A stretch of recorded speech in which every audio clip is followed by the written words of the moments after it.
Good morning, everyone. You're listening to the World Teacher Program for Share International New Zealand on Planet FM 104.6.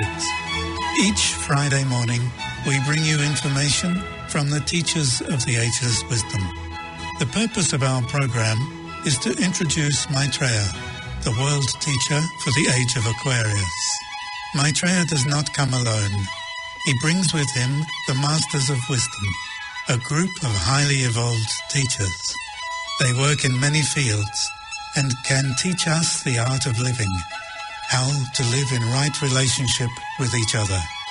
With their inspiration, we can transform our civilization, creating justice and peace for us all.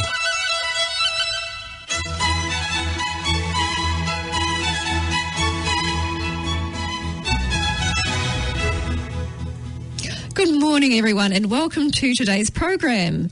And we're going to begin with an article on the work of Dr. Marshall Rosenberg, who promoted the idea of nonviolent communication. He is interviewed by Dunya Muller, and this is from the December 2020 issue of Share International magazine. People everywhere are protesting, attending marches, or at least they were prior to COVID-19, fighting for civil rights, and most start as non-violent. The COVID-19 pandemic has made people everywhere more aware of the real challenges humanity faces. Perhaps this crisis will lead the world towards a shift in consciousness to a worldwide increase in cooperation instead of conflict, violence, and competition, to more awareness of the basic needs of our fellow human beings.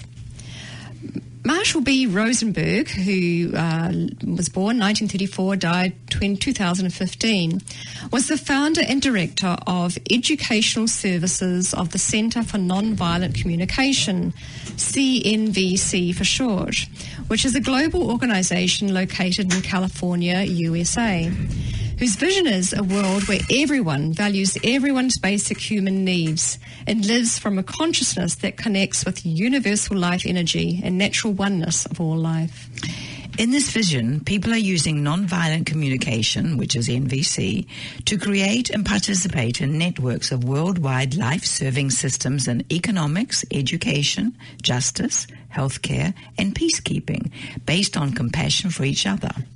NVC focuses on shared human values and needs and encourages the use of a language that increases goodwill. Marshall Rosenberg was a clinical psychologist who provided his training program in more than 60 countries, working with groups such as educators, managers, mental health and healthcare providers, lawyers, military officers, prisoners, police, clergy, government officials, and individual families. Dunya Muller participated in an international intensive training in Switzerland with Marshall B. Rosenberg and interviewed him for Share International. The first question from Dunya Muller was, Dr. Rosenberg, you run a lot of training programs in many countries.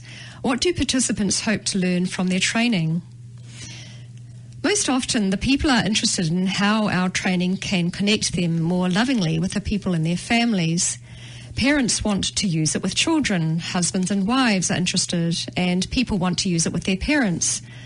Some are interested in our training to apply it in schools. We train teachers, parents and children to participate in what we call life-enriching education. In some countries, people are interested in reconciliation, like in Rwanda, Sierra Leone, Israel and Palestine, Serbia and Croatia. We train people who have been in wars on how to live in harmony with each other. In some countries, we also work with the military and police. We show them how to train and apply nonviolent communication with themselves, how to learn from human limitations without losing self-respect, and how this applies in relationships with other people. In our international intensive trainings, we also go on into another important application of NVC, which is social change. We show people how it can be used in changing structures so that the structures support compassionate interaction between the people. And so a question was asked, MVC is often said to be a language of the heart. How can one communicate from the heart? And Mr. Rosenberg replied, what we mean by the language of the heart is to express what is alive in oneself. All options I work with, all variations of that question. What is alive in you? Often people have different values and typically use a form of language that teaches people to judge what other people are. NVC, or Nonviolent Communication, is a language that shows people how to evaluate oneself and other people with a reference to what our needs are, to evaluate what is going on inside. So this is radically different from judging people's behaviour in terms of right or wrong. Those judgments imply that if you are judged negatively, then you deserve to be blamed or punished for what you've done. So such a language is a form of violence. NVC connects people at the natural level. What are your needs, and if they are met, and if not, what can be done to better meet them?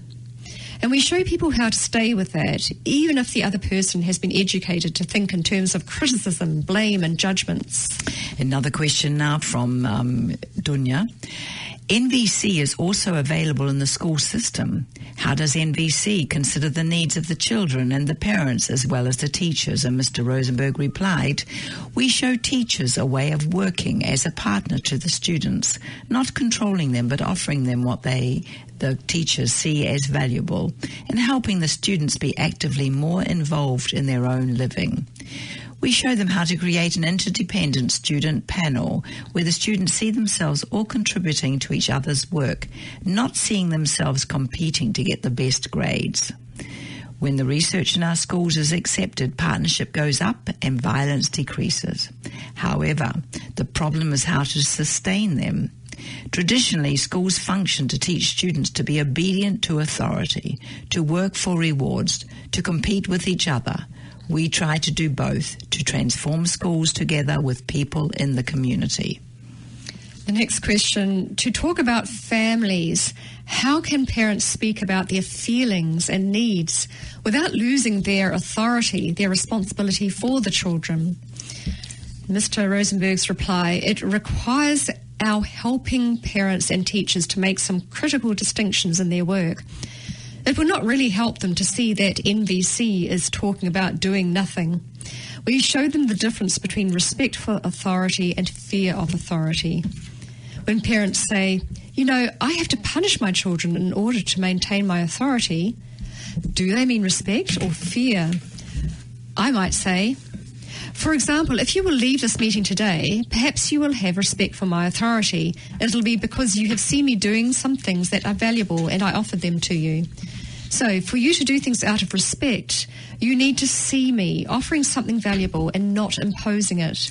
I also asked the parents if they want the child to have self-discipline or obedience. Self-discipline requires people to do things willingly because they see how it enriches life. Obedience is what people do to avoid punishment, get a reward. Radically different things. We might have to use force, but protective use of force, not for punishment. When young children run in the street, we may stop them, not to punish them, but to protect them. Another question is NVC also useful for people with depression? And interesting reply from Mr. Rosenberg. Over the years, I met many people who have been diagnosed with a depressive disorder by professionals. My approach suggests that the labels that imply this person has an illness contribute to the problem because it makes people think there's something wrong with them. When I work with somebody who tells me they are depressed, I usually ask them this question: what needs of yours are not being met? But they don't know how to answer this question. I will tell you, I'm a terrible mother. We help people to identify how they are talking to themselves and what makes them depressed, and then we help them to transform that into a language of life. And the next question, to express what is alive in oneself in terms of feelings and needs requires a kind of inner awareness of what is really happening within oneself. So is there a spiritual dimension to nonviolent communication? And the answer is yes, exactly. NVC is all about a language that helps us to do what comes naturally for us, which is compassionate giving. There is a spiritual belief that as human beings we enjoy more than anything else contributing to one another's well-being. And I believe that that is so because we are created out of a divine energy. And this energy, which is life, thrives on enriching life. So that's a unique spirituality. I was working in a city of Palestinian authority, and at the end of the day, a young man said, "Marshall, this is a wonderful training. It will be very helpful. You know this is just applied Islam." I replied smilingly, "Yes, yesterday I was in Jerusalem and the Orthodox rabbi told me that it is applied Judaism. And we have a priest working in our project in Sri Lanka who tells me it's applied Christianity. We have Hindus and Buddhists who tell us the same thing." The idea of compassionate giving, what we are all about, is not a new concept. What people might learn from these different religions in our training is that it shows people how to manifest that in their lives. Now, another question. Empathetic listening is part of your concept. How can one integrate this more in the process of communication? And the reply, to me, empathy is to connect with the life energy within another person. What is alive in this person at this moment?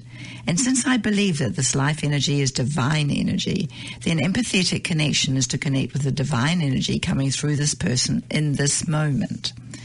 But very often this energy might be expressed by the other person by screaming, "You are the most selfish person." Our training suggests that all the messages you can receive from other people are coming from the life within that person. And if we can connect to this, we will experience something divine coming through this process. And another question, would it be possible to offer empathy to someone who has badly hurt me? And Mr. Rosenberg replied, before I could do that, very often I may need empathy myself. I may need somebody to fully understand the suffering I have gone through as a result of what this person has done. If I can get the empathy that I need for my suffering, then I'm much better able to see what is going on in the other person. This is how I contribute our training to the idea of restorative justice. I was working in a prison with a man who had raped a woman, and we were in the room together, and I helped him to connect with her intense suffering. Maybe the event happened years ago, but she's still having nightmares about it, so she expresses that pain. This is very hard for many people to trust or even imagine, because we've been educated in cultures that contribute to justice and punishment. It's not easy for other people to accept that prisoners are human beings in this kind of dialogue with their victim. Another question, can NVC also be used in political and social conflicts? Mr. Rosenberg says, I'm not infrequently called upon to mediate in social conflicts. I mediated between tribes in Africa that were at war, killing each other. I have been called to some governments to show the politicians how this method can be applied on a political level. I also worked with the Foreign Service Department in Israel. And following with another question, and to take an example of a really serious world problem like the Israeli-Palestinian conflict, how can NVC tackle such a big problem? Well, and he replied, first of all, I tried to identify people from both the Palestinian and the Israeli area that share the spirituality of our process. So it services their spiritual beliefs, and they saw it as a valuable contribution to peace. I went to both areas, introduced the process to a wide range of people, and then selected a team from both sides in order to train them intensively so that they could offer the training in that region. Some years ago, I brought Israelis and Palestinians to Switzerland, training them together. They told me, you know, Marshall, from our history, from this place, this did not start yesterday. This pain has been going on a long time. We believe if we could get it to the next generation of students, we could educate them in a different way, to see things differently. Both the Israelis and the Palestinians I was working with set out to find ways to get this into schools, and they have been successful. They arranged for me to work in the refugee camps. They have a lot of tensions there. We work with physicians, the police, members of the army in Israel. We have reached a wide range of people in Israel and Palestine. We haven't stopped the war, but we are getting closer and closer to having our training known at the top level and having powerful advocates so that they use the kind of mediation that we suggest rather than the usual sort of peace talks. And next we have an article from The Master through Benjamin Creme. This one from 2006 is called The Path of Love and Peace. Fortunately for man, he is never left without help when it is needed. However difficult the circumstances, however great and grave the dangers which he faces, of one thing he can be sure, he will never be abandoned by his elder brothers. Time after time, in men's long history, when all seemed lost and the future of man perilously unsure, our succour has been forthcoming, and the forward path of men restored once more.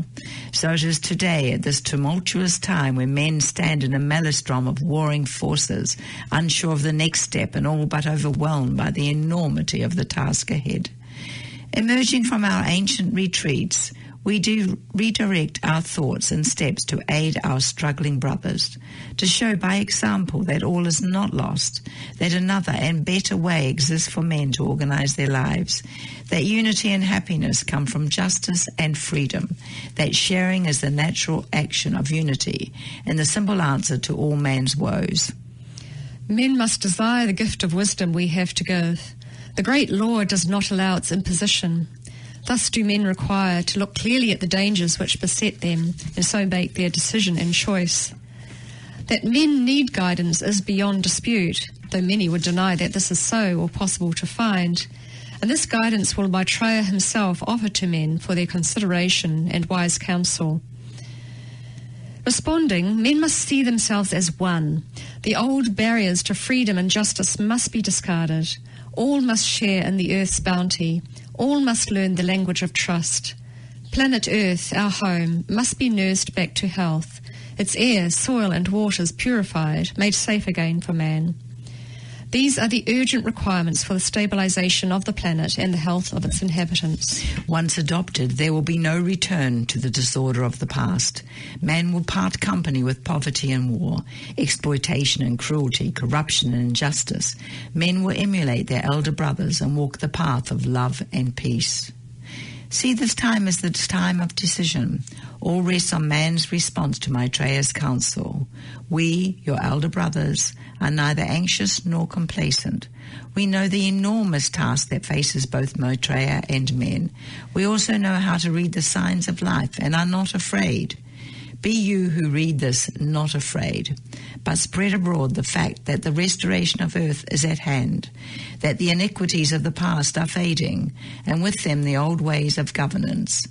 A new guidance is here to show the way for men, an ancient but never new guidance to take men to the mountaintop. And this was from Share International, July-August issue 2006. So today we'd like to finish with a couple of questions and answers posed to Benjamin Creme and published in the January-February issue of the Share International magazine. The first question, how can we move trillions of tons of foodstuffs and water to the developing world? How can we actually move it from one part of the world to the other? Benjamin Creme's answer, the masters have, through their agencies, disciples of the masters, men and women of great experience in their own role in economics and administration, worked out over the years a number of interrelated plans, any of which would solve the redistribution problems of the world. The world's problem, the economic problem, is really a problem of distribution and redistribution, nothing else. The favourite way, and there are many different plans, but the favourite one of the masters is this. We have not on the whole heard about it, but it would be this. A new United Nations agency would be set up, dealing only with distribution of resources under the jurisdiction of a master, or at least what's called a third-degree initiate, a quite evolved individual, to make sure it was done properly without corruption and so on. Then each nation would be asked to make an inventory of what it had created and what it had to import. In this way, all this information would be fed into computers, and the result would be that the world's cake would be known, the size of the resources of the world and where they lay. It would be known which nations were overburdened with this and underburdened by that, and so on. And then each nation would be asked to make over in trust for the world as a whole that which it had in excess of its need.